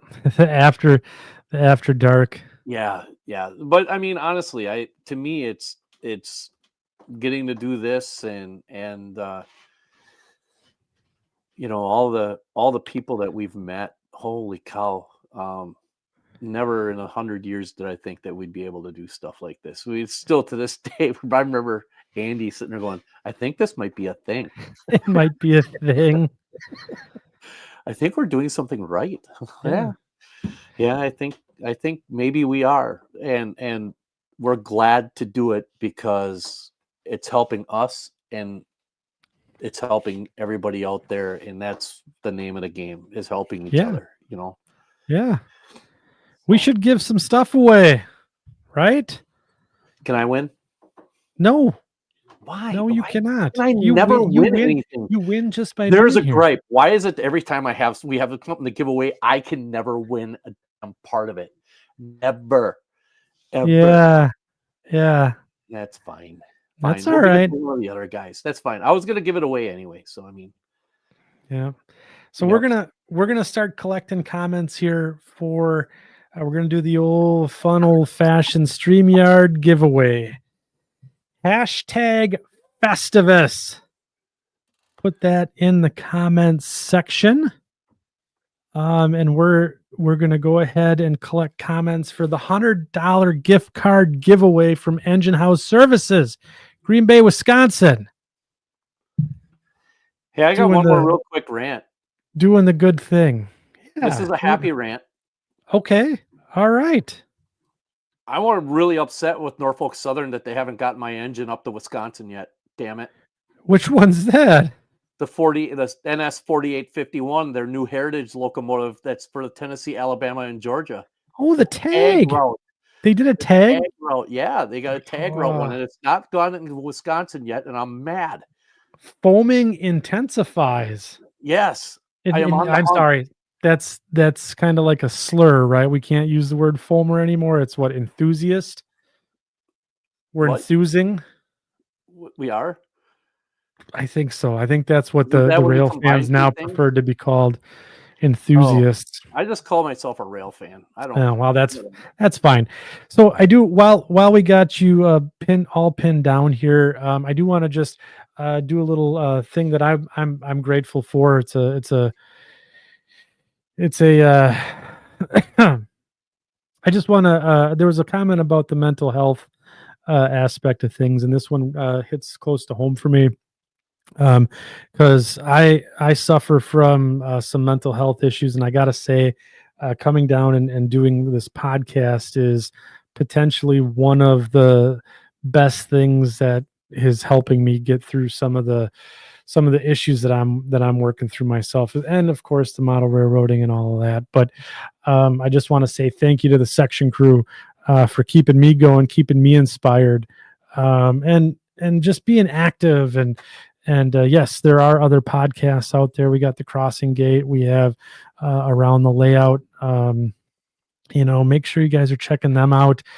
Heath's Humanity Junction does a live stream. Make sure you're going out. I think he was on last night, Wednesday night. You want to hang out. It's a great place to hang out. So I think we're really fortunate that we have a community that uplifts all of us here, and not only just makes us better modelers, but makes it fun to be around. So let's take a look. Here. You're welcome, Scott. Let's take a look. Let's go back to the Festivus here. We're up to 58 entries. We got 200, almost 200 people in the chat. We got to pump those numbers up. Those are rookie numbers. Let's get this going here. We're gonna bring this on the screen in the giveaway tool. We got this up on screen. 58. All right, everyone get hashtag Festivus in there for your chance to win the $100 gift card from Engine House Services. Up to 59 there, Antonio de la Cerda. Welcome. Oh, here we go. We got Rat Baster entering in. So here we go. So we'll do a little administrative stuff here. So we got the Christmas and New Year's holidays coming up here, and we're going to be taking some time. I think the next time that we're going to be together, I think we might try and do a brew with the crew here in the Christmas break sometime. That'll be fun. Yeah. So in a couple weeks here, we'll be back at it, and then we're going to be on our 4th season. That's nuts. It's insane. It is absolutely insane what we're doing here. And I can't. Yeah, it's unbelievable. So, all right, we got 65 entries in there now. I think it's time. What do you think? 66. Hey, you're the one that needs to call it. All right. The man with the button. I got the button. All right. I think what we'll be doing here is we're gonna do it. David Winter says, "Do it. Hit it." All right. We're gonna draw. Oh, 68. Get him in. We got to hit 70. Then we'll do it. Get that in. $100 gift card, Engine House Services. 69. Oh my God. Oh man. Mike Slater says, "Spin it so I can lose." 70. That's it. We're gonna hit it. Here we go. Oh, this is my favorite part. I know. I love this thing. $100 gift card to Engine House Services. Of all people. Tim Moran. Congratulations, Tim. Tim has been with us since forever. the beginning. Yeah, he's like a day one guy, isn't he? He's a day one guy. He's carried a lot of water for the second section. Yes, he has. And some of the stuff that he's doing with the Speedmo modules. Yeah. And the videos that he's putting out on YouTube are really, really good. So congratulations, Tim. Please send me a DM on Facebook Messenger. I know we're still friends there. And give me your email address, and I'll get that to Justin and the crew at Engine House Services, and we will get you that $100 gift card. If you manage to make it to Green Bay, you can spend it in store. Otherwise, you can spend it on the online as well. So I got to say, Mike, we didn't really talk about the things that you love. So before we end here, what is the thing that you really love about model railroading? There's a lot. I mean, I can go with the camaraderie. We can go with the friendship. We can go with all that kind of stuff. I'm going to go a little different direction. I'm going to go with the serenity of it. It's a piece. The peace and quiet portion of it.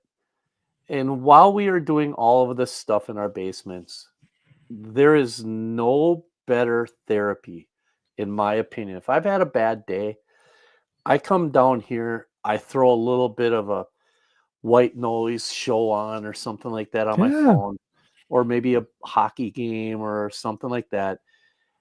And I just sit there and I'll spike some track or I'll make some tie strips. And I just sit and allow myself to reset my brain, not to have to think about a whole lot of heavy stuff, and to just be able to kind of just, even if I'm just totally mad at something, Yeah. it's just a good place to get down here with my thoughts and kind of chill. Yep. And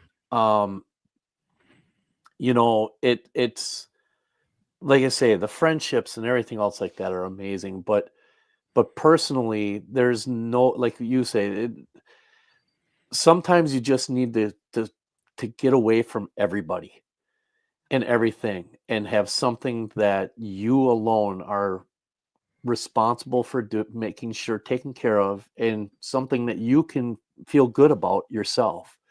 Right. And a lot of times that's my layout. Yes, it's an amazing escape. And we don't all have to be at the same level to do that. It doesn't have to be. Sometimes I can remember, about a month and a half ago, I came downstairs. I was having a crappy day. I just didn't feel like dealing with people. I just didn't want to adult, basically. and I came downstairs and I took 2.5 hours to install 2 couplers on one car. Yeah. And all I did was kept on clicking this video, or I'd watch this, and I'd be doing this. And I just turned my brain off and just existed and just let myself relax and reset. And to me, that's my favorite part of the hobby. It's just the fact that we all have that opportunity to be able to let this hobby do whatever it is we need it to do for us. And sometimes things can get a little heavy. Yeah. Like we had in the intro tonight. Yeah. And I appreciate all everybody kind of putting up with me for that. But it's that's my favorite. That's the thing that I find the most favorite part of the hobby is the escape, being able to just relax in my own world. Yeah. Even if it's only for 10 minutes, Yeah. So 100. I think that's the, I think for me that's a very similar spot as well. And I think I love coming down to the basement and sitting and hanging out and looking and trying to choreograph or put together a scene, and just kind of let my mind kind of wander and not be part of the what's upstairs and outside in the outside world. So I think for me it's a very similar thing that I absolutely love. I also love the problem solving that comes along with this. I mean, you can attest, I have a very awkward basement, and the layout's difficult to fit in here. And like when you and I were talking about solving my problem about staging, and making that Y scene kind of like the Lake Superior Nishpeming has, right, at Partridge Junction. And I'm like, oh man, that's really good. And then I kind of mapped it out and I'm like, oh, solved that problem. And that little shot of dopamine hit. And I was and now I'm all knobs on 10 in the back room building my staging. So yeah. And Ray, he does have a good point here. Enough of the romantic stuff. Mike took me rail fanning and we didn't see a damn thing. Mike, if you're talking, you're on mute because I can't hear you. But yeah, I don't know. Or did your microphone die? No, it's still blit. But no. So I agree. We're gonna hold on.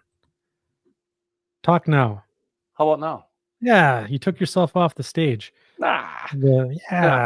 Yeah. Okay. So anyways, I'm you're address gonna that yell with at Ray, right? away. Right. I'm addressing this with Ray right now. Number one, there were 2 other people involved in that entire decision. That was Bernard. Was there too, wasn't he, for Mini Prince? 3 other people that were involved in that decision. Yeah. Don't blame me because I usually see trains, but we had a good time flying our drones ish. Learned a lot. Yeah. Bernie and Ray and myself, and it was we got skunked, and it was kind of embarrassing because I even told Ray, I said, I guarantee we're going to see trains. I guaranteed it, and I learned a lesson that day, and the lesson is don't take Ray rail fanning. Yeah. You have to find Ray out in the wild, like I did on that bridge. That's if you see him out there and you just kind of yeah. No, I tell you what, that was one of the most fun, even though we didn't see any trains, that was one of the most fun evenings I have had up at Kirkwood. It was phenomenal. It was again, it was just too much fun. I'd do that again in a heartbeat, just in a second. So yeah, Randy Timmerman's right. You gotta ride with me and Randy the next time. Yeah. If you want to see trains, well, you got to take me then. No. We don't want the skunk following us around. So now I'm the curse. Is that You're the curse? You're the curse. Fine. That's fine. I never have problems seeing it when I'm, whatever. Never mind. Yeah, No, never mind. I get it. Never mind. All right. Anyways, yeah. So as we bring her into the station tonight, great show as always, Mike. And I do want to thank the section crew again. You guys, 170 strong here to the very bitter end, and y'all hanged with us talking about grievances. And for the most part, the comments were all tongue in cheek or positive for in most cases, but we were all respectful of each other. I really appreciate that. Because tonight things could have went haywire, but you guys are awesome. So yeah. And then Mike, any closing comments before we wrap up for tonight? I'm just gonna say selfishly, thank you, Andy, for the last 3 awesome years, man. It's been a hell of a ride, and the section crew's been right there. But man, you and I, we've done a lot of talking about certain things, and it really. Thank you very much for being part of this with me and being of course the guide and everything. And thanks to the section crew, going to possibly have a new intro for the upcoming year, the next for season 4, right? For season 4, potentially. It may be an episode or 2 deep before we get to it, but a new one is in the works. So look for that this coming year, and just keep modeling, guys. Get out there, share your information, share your knowledge, and just have fun. Yeah, have fun with it. I think in season 3 we finally hit the tagline for the end of the show. Just keep modeling. Oh. Good job, Mike. 3 seasons in. 3 seasons. Yeah. Man, so just keep modeling. That was a afternoon inside a Subway, and I believe there may have been some barley pops involved in that conversation at more than one time too. Yeah, I'm sure. How we're gonna end this whole thing. Yeah. So yeah, just keep modeling. Just keep modeling. Yeah, that sounds like some merch, man. All right. So big again, thanks team for the great show tonight. If you want to keep the party rolling, we got a great community over in our Facebook group, Second Section Podcast on Facebook. And if you wanna support the channel, we got a great free way to do it. Subscribe and hit the like button. It doesn't cost a dime, and it helps us promote our little show with the YouTube world. So appreciate everything that you do. Merry Christmas, happy holidays, Merry and Christmas. happy New Year to everyone out in the section crew. Have a fun and safe holiday season. And Mike, how do we end our show? I don't know anymore. The tagline that we just came up with. Oh, just keep modeling.